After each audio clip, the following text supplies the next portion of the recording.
Cette ville fut construite à une époque où il n'existait peut-être aucun bâtiment en Afrique.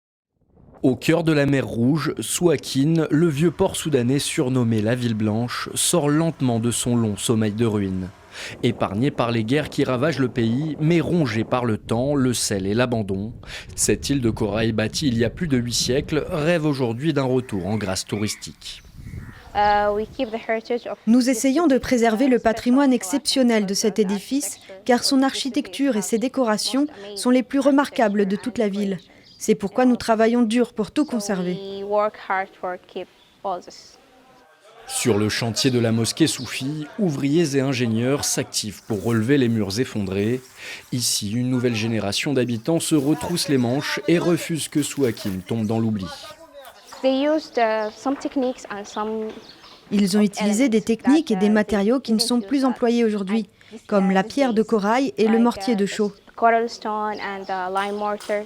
Certains sur le chantier rêvent déjà de l'après-restauration.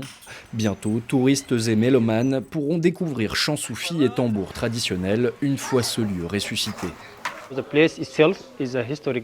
Ce bâtiment historique devenu un site touristique permettra également aux visiteurs d'assister à des chants et des musiques soufis accompagnés de tambours. Ce sera donc un endroit idéal pour les touristes après la restauration prévue dans 4 ou 5 mois.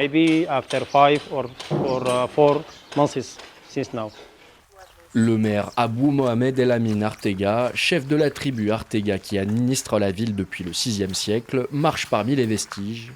Il se dit fier d'un passé qui remonterait selon lui au roi Salomon. Cette ville fut construite à une époque où il n'existait peut-être aucun bâtiment en Afrique, plus précisément en 1225.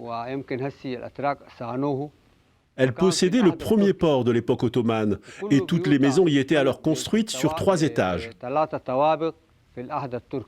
Ces édifices ont été témoins de diverses formes de colonialisme, britannique ou égyptien.